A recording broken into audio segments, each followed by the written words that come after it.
Everybody wants to go on holiday and get back to normal as quickly as possible, but this is reckless. We know that the Delta variant came into this country and delayed the lifting of some of the restrictions and caused infections here. We need to make sure that we've got proper data-driven analysis and that we look at an international passport for vaccines. And we also know that people who have had the vaccine, of course, can still get the virus. So a testing regime is very important and crucial as well. So I'm very concerned about the government's announcements by the press this morning. OK. Which particular part of it is reckless, do you feel? Because a lot of Brits want to go on holiday, they've been double jabbed, get a week in the sun after the last 18 months, come back and be able to go back to work rather than having to self-isolate. Sure, and I completely understand people's position on that, and of course we want to be able to facilitate that as quickly as possible. But like I say, we know that the vaccine passport isn't an internationally recognised one. We don't know the circumstances of how that's going to be administrated, and of course people can still carry mutations and different levels of the virus. So therefore, we believe that at the moment the government haven't done enough to make sure that we safeguard our borders, and we haven't got an internationally recognised vaccine passport, which is what the government said that they was working towards. So it does feel reckless, especially when we saw the Delta variant coming in this country.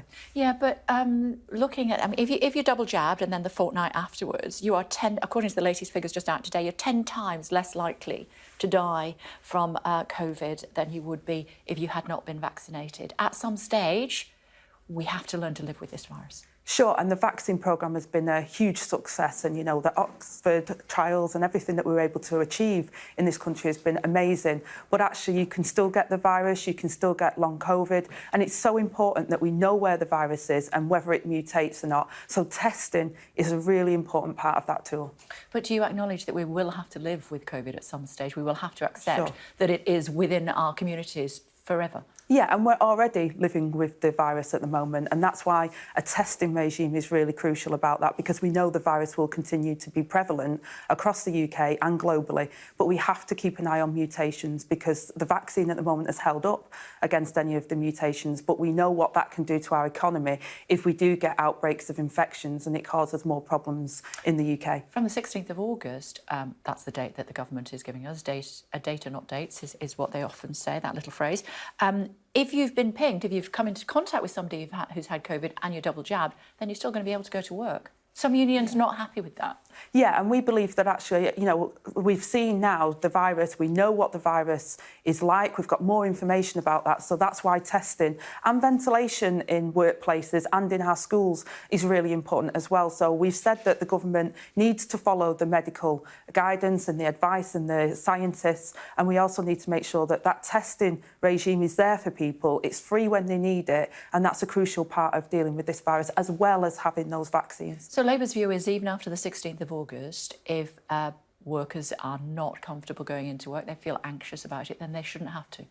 No, and employers should work with employees, and that's what's been happening across the UK, actually. And most of employees have been going into work and have been supporting that. Of course, the sage advice has been that where people can work from home, that should be possible. And again, today I'm announcing around flexible working that's not just about working from home, but looking at compressed hours as well, so that people can have a real balance between their family life and their work life. So more people will be able to come back into the workplace, and more people will be able to work in a flexible way that will help businesses as well as help their family. So do you think that COVID has changed the landscape and that we will find some workers not having to go into the office again? I think COVID has changed the landscape, that's pretty clear. And what we've announced today and what we're saying is that actually we need to think about that. I think before there was a hesitation from employers thinking that productivity would be low or it would be too strenuous for them to look at working in different flexible ways. But we've seen that they've been able to do that, and employees have stepped up to the plate and have done that as well. So now we're saying, well, actually, why don't we look at flexible working and having different compressed hours that work around your childcare, that work around your family lives, that will enable more people to go back into the workplace, into the skilled employment that they may have, and give a good work-life balance to people, which of course is incredibly important to people. And we've seen that through this pandemic, the importance of family, the importance of friends, and being able to be part of that as well as work. So just to clarify, you do envisage a situation where some people will not go into the office again? They may not, and some people may work from home, and of course some people have already been doing that. A lot of people work from home anyway and have their businesses from home, so that's always been a practice. But what we want to see is more flexibility for people, regardless of what occupation they're in. If they're able to work flexibly, then we think employers should work with them to enable that to happen. Michael Gove said that people who don't have the vaccination, double jabbed, are selfish. Do you think they are? No, there's some people that can't have the vaccination for medical reasons, and therefore they're not selfish. And that actually what we've done and what we've seen is an encouragement of people to get the vaccine, and people have stepped up to that. We've seen that there's been queues for the vaccine, and that's absolutely brilliant and tremendous. We should do that. We should do that for students, get these vaccine situations on campus so that people can get access to the vaccine as quickly as possible. But we know from the medical advice is that compulsory vaccination is not the way to go. It's giving people the information and encouragement to take up the vaccine. And where we've done that, we've been incredibly successful. How does it help when politicians describe people as selfish if they don't have a vaccine? I don't think it's helpful, because people who have taken the decision not to get the vaccine for quite legitimate reasons will be sat there feeling very upset that people think that they're selfish. People are not selfish. What we want to see is testing so we can see where the virus is, so that we can isolate it, but encouragement for people to take up the vaccine, which, as you say, has made sure that people are not dying in the numbers that we saw at the beginning, and that the people can get back to as ordinary life as possible. So how would you describe people who, for no other reason than they just don't fancy it, how would you describe those people who don't want to have a vaccine? I don't think there's many people like that that just don't want it, but there may be some that are like that, and that's a personal choice to them. If you decide to have a vaccine put into your body, of course we have lots of vaccines for different things at the moment, and that's a personal choice to them. I don't think it's selfish. What politicians should be doing, and what I'm doing, is encouraging people to speak to their doctor if they've got concerns about the vaccine, get the right information, not stuff online that may be not factually correct, but actually speak to your GP, speak to the medical experts and get the vaccine. I got the vaccine, I thought it was safe for me, and that was a personal choice. But I don't think I should be then preaching to other people about what choices they make. But it is the wrong decision if you choose not to have a vaccine for no other reason than you either don't, you don't want to do it, for whatever reason that might be. That is not presumably what your party would stand for, because you want all of us to look after each other. That's the social thing to do. It is, and we're of course encouraging people to take the vaccine, but even after you've had the vaccine, you can still get the virus. It's not 100% immunity to the virus. So that's why we're saying testing is an important part of that. And of course making sure that if you're in an occupational workplace, that you have the appropriate equipment to keep you safe, that there's ventilation where possible. And the government have failed to do enough on that. We've got the schools going back in September. We should be putting proper ventilation into those schools so that we can follow the SAGE advice and make sure that we're doing everything we possibly can to keep control of the virus.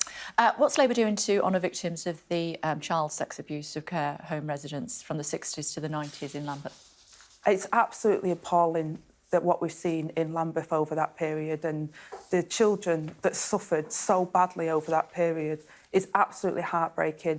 The most things that we need to do is, first of all, recognise the failures that happened over decades in Lambeth, and then learn from those mistakes. We've seen this in other parts of the country, and that actually we have to recognise where this predatory behaviour has happened and where people in positions of authority have failed those young people so badly.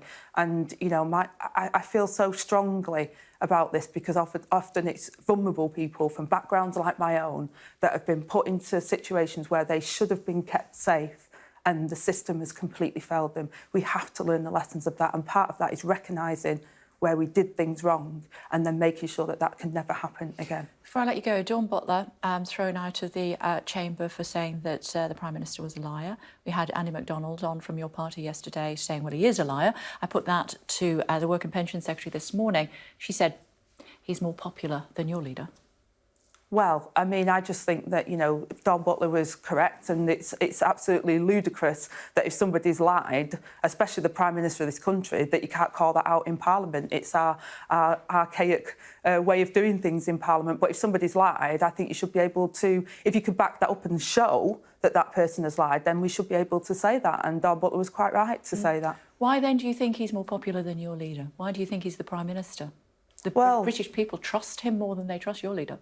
Well, I think that Keir's doing a fantastic job as being the leader of the opposition. It's been difficult times, but I actually do think that we're going ahead now. We're showing people that we're a government in waiting, like the policy that I've announced today around flexible working. This government is running out of tract on their lies, their corruption and their bluster. We've seen this bluster. You know, you can't keep blustering forever. There has to come a point where you actually do what you say. And that's not what the government have been doing. So I think there's going to be a day of reckoning for Boris Johnson. It's great to see you. Thanks for coming in. Thank you. Really appreciate it. Thank you.